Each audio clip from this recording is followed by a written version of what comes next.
आज हम कुषाण वंश के बारे में बात करेंगे। तो मौर्योत्तर काल में आने वाले विदेशियों में सबसे अंतिम कुषाण वंश के ही थे। ये मध्य एशियाई यूची नामक जाति से संबंधित थे। इनके अंदर 5 कबीले थे, जिनमें से एक का नाम कुई-सांग था, जिसके अन्य सभी कबीलों पर अपना प्रभाव स्थापित कर लिया और वे कुषाण के नाम से जाने गए। यूची जाति के पड़ोस में हुंगड़ो नामक एक अन्य जाति निवास करती थी, जिसे विश्व इतिहास में हुड़ के नाम से जाना जाता है। हुड़ नरेश लाओ सांग ने यूची जाति पर आक्रमण कर दिया, जिससे यूची जाति को अपना प्रदेश छोड़कर जाना पड़ा तथा इसी यूची जाति ने जैक्सार्टस नदी के किनारे रहने वाले शकों को पराजित कर दिया। बाद में इस यूची जाति में शामिल कुषाणों का भी भारत पर आक्रमण हुआ। कुषाण वंशी शासक के 2 समूहों में विभाजित किया जा सकता है, जैसे पहला है कड़फिसेस समूह और दूसरा है कनिष्क समूह। कड़फिसेस समूह में 2 शासक हुए, जो कि कड़फिसेस प्रथम और कड़फिसेस द्वितीय, जिसमें से कड़फिसेस प्रथम को कुजुल कड़फिसेस तथा कड़फिसेस द्वितीय को भीम कड़फिसेस कहकर पुकारा जाता है। अगर कुजुल कड़फिसेस की बात करें तो कुषाण वंश का संस्थापक एवं एक प्रतापी शासक, जिसने राजा वांग की उपाधि धारण की। कुजुल कड़फिसेस की केवल तांबे की मुद्रा मिलती है, जिन पर यूनानी व खरोष्ठी लिपि के लेख उत्कीर्ण है। इनमें से मुद्राओं पर उनका प्रमुख रोमन शैली के रोमन नरेश ऑगस्टस की भांति बनाया गया है। वह संभवतः बौद्ध धर्मावलंबी था।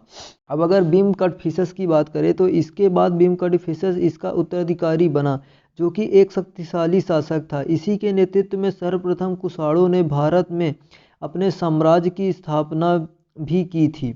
भीम कड़फिसेस ने सोने व तांबे की मुद्रा भारत में चलाई, जिस पर शिव, नंदी और त्रिशूल अंकित है। कुछ पर उसे महेश्वरस भी कहा गया है। इसके ऐसा प्रतीत होता है कि वह शैव मतानुयायी था। भीम कड़फिसेस के एक रजत सिक्के भी मिले हैं। मथुरा के भाट नामक स्थान से एक ऐसी मूर्ति के साक्ष्य मिले हैं, जिनका संबंध भीम कड़फिसेस से स्थापित किया जाता है। अब अगर हम कनिष्क महान कुषाण वंश के शासक कनिष्क महान की बात करें तो कनिष्क कुषाण वंश का सबसे महान शासक था, जो कि भीम कड़फिसेस के बाद शासक बना। कड़फिसेस के साथ उनके क्या संबंध थे, इस बात की स्पष्ट जानकारी तो प्राप्त नहीं हो पाती है। कनिष्क ने कुषाण वंश की शक्ति का पुनरुत्थान किया और चारों दिशाओं में विजय प्राप्त किया।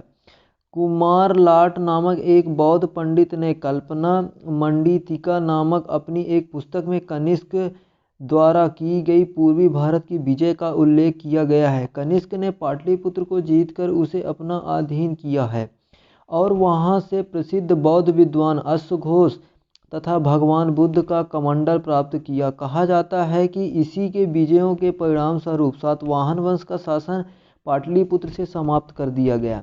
कनिष्क एक साम्राज्यवादी शासक था। उसके मध्य एशियाई क्षेत्र से गुजरने वाले प्रसिद्ध रेशम मार्ग पर अपना नियंत्रण स्थापित कर लिया। उसने चीन के साथ 2 युद्ध हुए, जिनमें प्रथम युद्ध में कुषाण वंश के जो शासक कनिष्क था उसे पराजय का सामना करना पड़ा तथा दूसरे में विजयी रहा। इस समय चीनी सेनापति पांचाऊ था। कनिष्क ने इस विजय अभियान का एकमात्र वर्णन वेनसांग ने किया है। कनिष्क का रोमन साम्राज्य के साथ काफ़ी बेहतर संबंध थे। इससे भारत को कई व्यापारिक लाभ भी प्राप्त होते थे। वेनसांग के विवरण के अनुसार मध्य एशियाई में यारकंद, खोतान, कारसगत तथा कनिष्क का साम्राज्य विस्तृत था।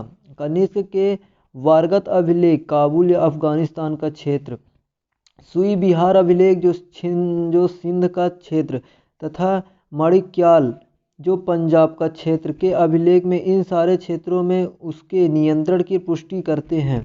वस्तुतः कनिष्क का साम्राज्य पश्चिमोत्तर में खोतान से पूर्व में बनारस तक एवं उत्तर में कश्मीर से दक्षिण में सौराष्ट्र एवं मालवा तक फैला हुआ था। कनिष्क के इस विशाल साम्राज्य की राजधानी फिरोजपुर या पेशावर थी। मथुरा की स्थिति लगभग दूसरी राजधानी जैसी थी। इस प्रकार मौर्य साम्राज्य के पश्चात पहली बार एक विशाल साम्राज्य की स्थापना की गई। राजतरंगड़ी के अनुसार कश्मीर पर भी कनिष्क का शासन था। यहाँ उसने बौद्ध धर्म का प्रचार प्रसार किया और एक नए नगर कनिष्कपुर की स्थापना की थी। कनिष्क बौद्ध धर्म का अनुयायी था। इसी के शासनकाल में चतुर्थ बौद्ध संगीति का आयोजन हुआ था। मंगोलियन बौद्ध साक्ष्यों के अनुसार चतुर्थ बौद्ध संगीति का आयोजन जालंधर में हुआ था, जबकि तिब्बती लेखक लामा तारानाथ के अनुसार यह कश्मीर में हुआ था। सिंहली महाकाव्य इस बौद्ध संगीति का उल्लेख ही नहीं करता। बौद्ध धर्म इस संगीति के पश्चात हीनयान और महायान जैसे दो शाखाओं में बंट गया। कनिष्क इसमें महान शाखा का अनुयायी था। इसी महायान शाखा में अंतर्गत बुद्ध की पहली बार मूर्ति बनाई गई थी। कनिष्क के समय कश्मीर तथा पंजाब में बहुत से स्तूप बनाए गए। कनिष्क के पेशावर के निकट एक बड़े स्तूप बनाए जाने की जानकारी मिलती है, जिसमें बुद्ध के अवशेष रखे गए हैं। एक अभिलेख के अनुसार इस स्तूप का निर्माण एक ग्रीक इंजीनियर ने किया था। Tell me pretty lies, look me in the face, tell me that you love me, even if it's